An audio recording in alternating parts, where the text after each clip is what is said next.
Shall we make a video? Yeah, okay, what the hell? I had to shoot into town this morning because I forgot to order some gear for a job on Monday. And what an excuse to go to the record store.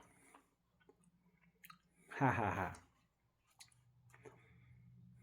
I was on a job the other week, and the guy that I was doing some work for, he's a bit of a music fan. Got some nice hi-fi gear, and as a matter of fact, he's got a whole house full of hi-fi gear, hidden and tucked away in every bloody nook and cranny. A few old reel-to-reel tape decks and old Technics gear and stuff like that, yeah.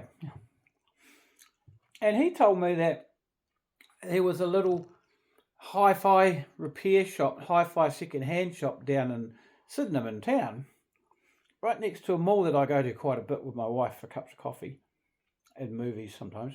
And never knew it was there. I don't think it's been there that long. So I popped in today to have a look. And he's got quite a lot of records there. Some of them are pretty pricey. Lots of mainstream stuff. Rolling Stones and Floyd, there was quite a lot of their stuff, and some of them were probably semi-collectible, so he had some quite big prices on them. But anyway, on the wall he had this one, and I thought, it was on a reasonable price too. So I grabbed a copy. This is an original German copy on CBS. So yeah, I mean, I'd seen this flashed around many times over the years, never seen a copy in a while, but I've just picked it up, grabbed it, because I knew it's had a bit of a reputation. It's been pretty cool. And it is. I just played side one. Really cool. Really impressed. The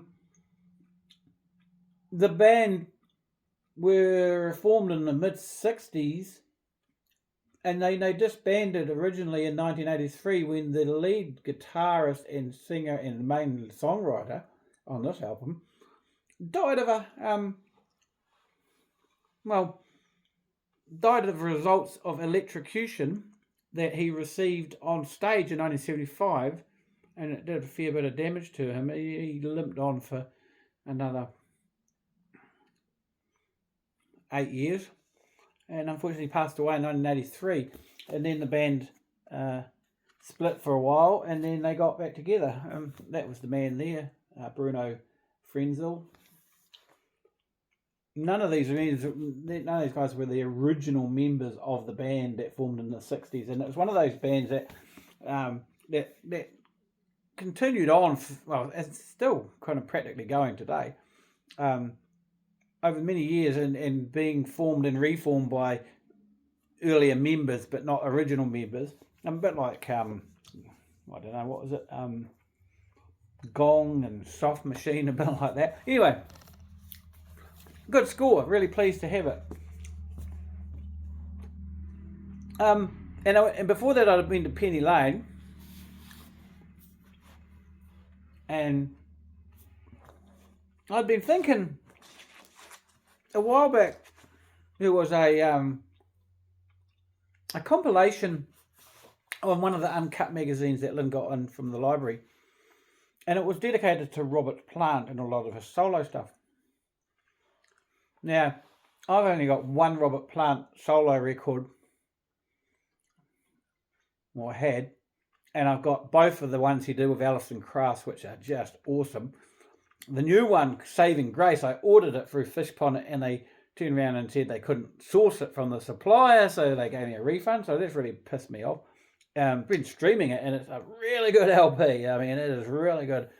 So I will have to pick up a vinyl copy. So I've been thinking, after listening to that CD, and thinking, shit, there's some good stuff on here, exploring a bit more of Robert Plant's discography. And lo and behold, today, I picked up a few. All of this is really early 80s stuff. This is the first LP, the solo LP, after the splitting of Led Zeppelin after John Bonham died. Pictures at 11. Now I know some of the stuff's pretty 80s sounding. It's got that really 80s sound. This is 1982. New Zealand pressing. Australian, yeah, New Zealand pressing. So I'll see how that goes. The second LP. Was this the second one? 1983. The Principle of Moments. Now, I vaguely remember this when it came out in the day. The title is familiar to me. Now, this has got Big Log ending on side 2, and that is a stunning track. I really, really like that, and it's really hi-fi. I mean, it's really hi-fi. I mean, I actually streamed it on my hi-fi streaming service the other day for his stereo, and it sounds bloody good.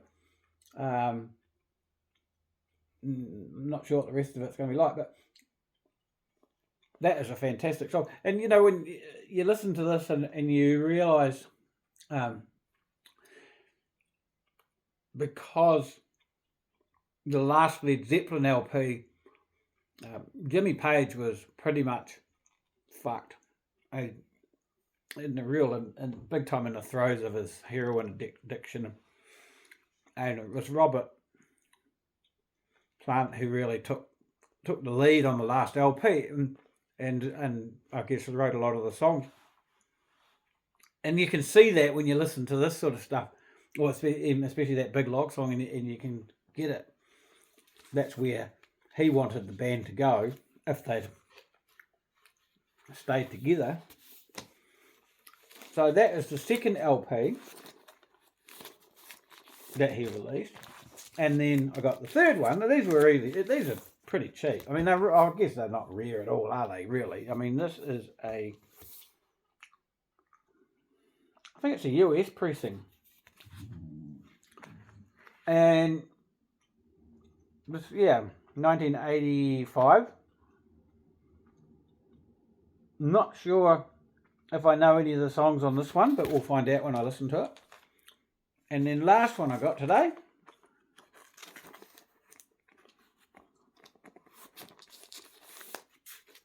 is Now and Then. And this is another one that I was vaguely familiar with from the 80s, and it's got, I think Heaven Knows was the lead track off, well, it's the first track.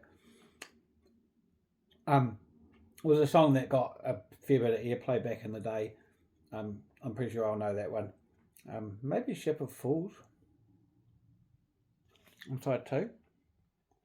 Yeah. And this is, and also I believe a US pressing, not a New Zealand pressing. So yeah, so I'm going to keep an eye out for some of his other stuff. Like I say, I had a listen to that compilation, and I was really impressed with quite a lot of the material off it. I mean, obviously I really like his latest stuff. The man's like 78 years old now, and he's still putting out some pretty amazing music. So the new LP is called Saving Grace, I think. And it's a kind of the same thing as he did with Alison Krauss. So he's doing a whole lot of cover versions of songs. While I was in the P section looking at the Robert Plants, I came across a couple of other records that I sort of really needed to grab, and they weren't expensive. You know, I was always hoping that one day a collection of rare Italian prog will fall into my lap for a really reasonable price. And I know it's really unlikely. I've probably got more chances of winning lotto. But this band, now, Premiata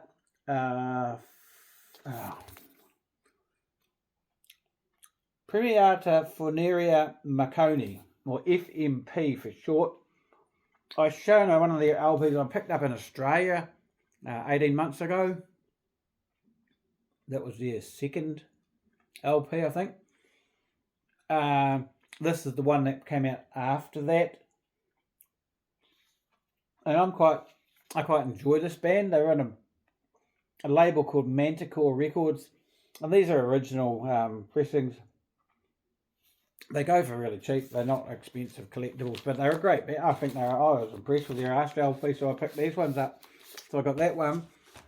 And then this one's something like their fifth or 6th LP from 1976. Recorded in 1975. It's called Chocolate Kings. This is also a US pressing. Brought at the Record Factory. Colombo Street, yeah. I probably shopped at the Record Factory back in the day. I remember it. I remember the shop, certainly. Yeah, there was. I think there might have been 2 Record Factory shops on Colombo Street. And I could be wrong on this, but Roger Shepherd, who started the Flying Nun Records label in Christchurch, worked at, was it the Record Factory? Oh, he might have been the EMI shop. Can't remember now. He worked at, there was about 4 shops just along either side of Cathedral Square. And I used to shop at them quite a bit. Anyway, so yeah, Italian proggy sort of stuff. These guys went on for quite a long career as well. So that's my haul from Penny Lane today. Thanks for watching.